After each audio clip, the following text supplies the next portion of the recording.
Welcome to a new episode of Cooking Technique Tuesday. Today we are making focaccia bread, a no-knead focaccia bread from Weight Watchers. So I've got honey, I've got yeast, and I have water that I temped to 100 to 110 degrees. Mine's right about at 105. So what I'm going to do is I'm going to stir this together with my warm water. I'm going to let this sit for a few minutes while I go measure out my flour. I'm excited to make bread. I don't think we've actually made anything yeasted with my cooking demos yet. So I'm going to let this sit for a few minutes and I'll see you soon.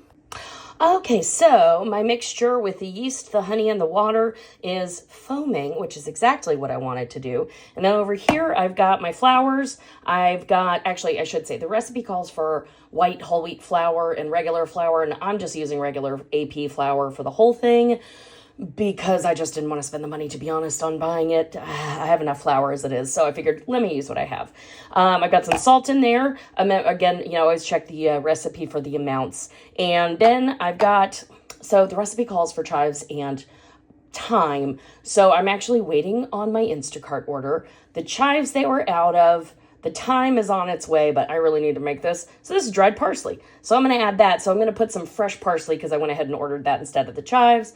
And on the top, we're going to put zucchini, we're going to put thyme, and we're going to put fresh parsley. But that is not until tomorrow. So this actually, once I mix this together, I'm going to oil... I kind of did this backwards, actually. So basically, I'm going to add the flour to the water, mix it up, make a soft dough. I'm going to transfer it to this purple one because I'm afraid this purple one's going to be a little too small for it. So I really should have done this backwards. Basically, what I want to end up doing is having a nice dough mixture in this bowl that I'm going to put some oil on it so that it... Basically, it's going to ferment overnight. It's going to rise and everything like that in the fridge for 8 to 24 hours. I'm probably going to do it at about 20 would be my guess, knowing my schedule tomorrow. So what I'm going to do now is I'm going to go ahead and add in, after I kind of stir this up a little bit, I just want to make sure it's all evenly divided. And I'm going to go ahead and add like half of it in. I usually like to do my flour into liquid in a couple of different steps. And I'm just going to use this spoon to kind of mix it together. All right, you could use a whisk too, but I know very shortly it's going to not be whiskable, so that's why I'm not too mad about this. All right, so we're getting it kind of smushed together. There we go. Oh, it already smells yeasty. I love making yeast breads. I just don't do it very often because then I eat it. But I'm excited about this one. Alrighty, I like the texture of that so far, so I'm going to go ahead and add in the rest. Just stirring this together till it forms basically a soft dough. And then we're going to let this sit in the refrigerator. But like I said, I'm going to put everything in here and oil this. So I'll kind of meet you back here once I oil it. Let me do the rest of the mixing off camera. I'm not going to do anything different than I'm doing right now. I just want to use my other hand. So let me finish mixing this and I'll be right back. Okay, so I know it looks like I did a lot more with it, but I really didn't. Basically, once I finished using my spoon, I just kind of took my hand and pulled it together a little bit. Just kind of like that, to be honest. Whoop, there we go.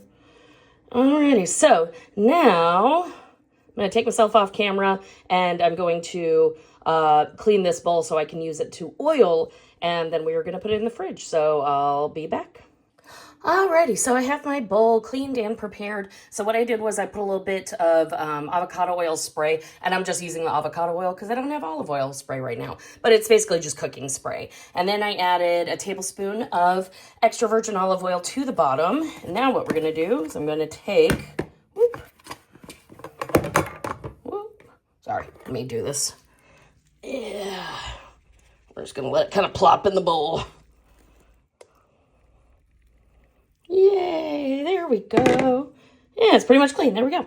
Okay, so what I'm going to do is I'm just going to kind of turn it over in the oil a little bit and then flip it. And then I am not going to touch this again. So what I'm going to do is I'm going to take a kitchen towel, I'm going to cover it, and I'm going to put it in the fridge at least 8 hours up to 24.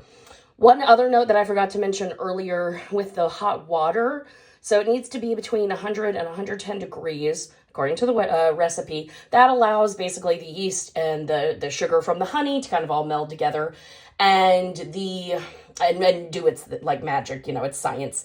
And the water out of my faucet is actually very, very hot. So I let it run for like a minute. It got extremely hot, and that ended up being right at about 110.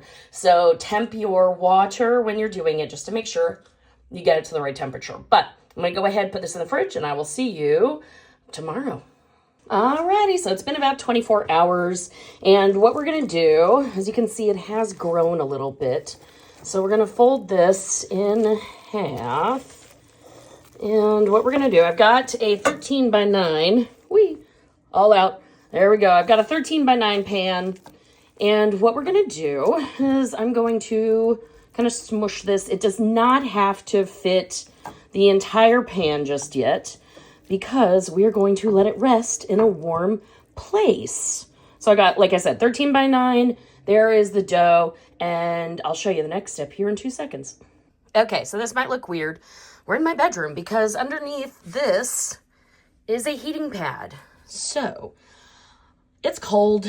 I'm filming this as we await Snowmageddon here in New York City, and there isn't really a warm place necessarily.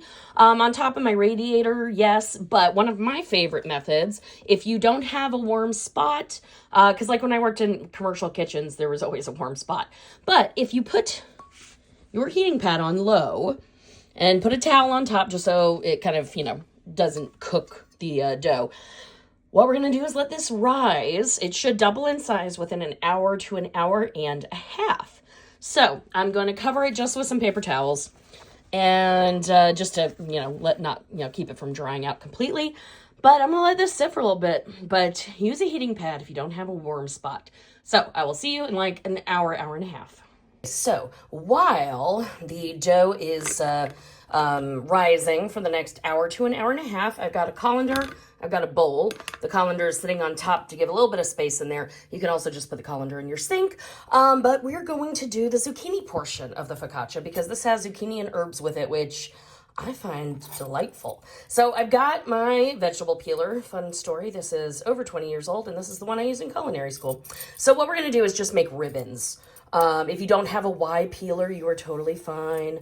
Normally, I would not do this one-handed, but whatever. So I'm going to make some pretty ribbons to go on top. And what you just want to make sure to not do is to get the seeds in there. We don't need those. So you can compost those or saute it up or anything like that. And we want some of the green in there because it's pretty. So what I'm going to do is, the recipe doesn't really say, it said 2 small zucchinis. This is a large one. So what I'm going to do is I'm going to just kind of get the outside of it and maybe, I don't know, maybe like 20 of these. I'm probably not going to count them out, but the recipe didn't really say to get a specific number necessarily. It's just going to go on top of the 13 by 9. So I'm going to go ahead and do the entire zucchini just like I showed you, and then that honestly should be enough. We're also going to put some thyme on top. Like I mentioned before, the chives were kind of icky, so we'll put some other herbs on top while everything's proofing. So let me go ahead, finish this, and then I'll show you salting it. So there are my zucchini strands, and what I'm going to do is put a little bit of salt on top.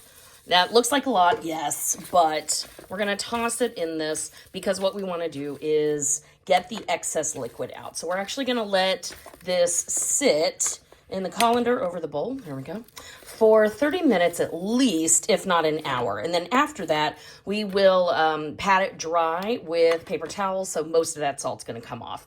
Also, a little bit of salt on top is delicious. So when I tasted the dough, honestly, it needed a little bit more salt, so I'm not going to be mad about this. But let me let this sit. This should be done by the time my focaccia dough is done rising. So I will see you in a little bit. Alrighty, so it's been about 45 minutes since these guys were salted. So what I'm going to do is I'm going to put some paper towels down on my cutting board, and I'm just going to squeeze some of the water out even before I put it on the paper towels. But as you can see, they're nice and mushy, which is exactly what we want, and they're very pretty green. I've also got some chopped up thyme and chopped up freshly flat leaf parsley. So let me go get the dough after I just kind of mush these in between paper towels to dry off, and we're going to get it in the oven. See you in a minute. Alrighty, here is my dough. So I'm just going to make some dimples in it and stretch it out a little bit to the edges. And the fun thing about focaccia is dipping your fingers in it, because what we're going to do is put just a little bit of olive oil on top. You should measure yours out, but I forgot to. And I want to get this in the oven. There we go. Alrighty, so now I've also got our zucchini ribbons. I'm going to place ever so, slyly. There we go. I'm actually kind of excited to try this. I've had a focaccia a million times, but usually it's like, rosemary on top and stuff. So kind of excited to try this veggie aspect, especially because, fiber is fun. So let's see. Do I like the pattern? I think we're good. Kind of. Wait, there we go. I'm not a baker, and it's been a long time since I've had focaccia, but I'm excited about this. And then I've got some fresh thyme and some fresh parsley. This is going to smell absolutely delish. And then I also am going to put a little bit of salt.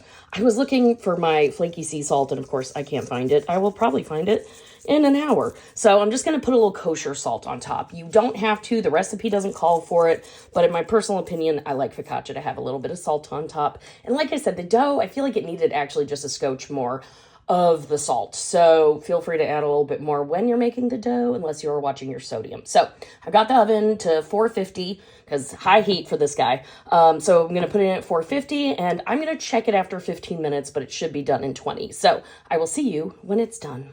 All right, so I just took it out of the oven. It's been 20 minutes. I checked it at 15. It definitely needed more. I do want it to be a little browner. So I'm going to put it in, let's say another 5 minutes. But that's what it looks like, and that's the zucchini that was left over. I just sauteed it. So I'm going to put this back in. So we're looking at probably 25 minutes for the focaccia to fully bake. See you in a few. Alrighty, so I'm going to call it 25 minutes. Just always double check it. This oven could be a little off. I'm still kind of getting used to it sometimes. Especially, I've never made bread in this oven. So, as you can see, it's beautiful. It's got a nice crunch to it. I'm going to let this cool for a little bit, and I'm going to cut into it. But this smells amazing. So here we are. No Knead focaccia bread. And like I said, it was really easy. So I will see you next Cooking Technique Tuesday.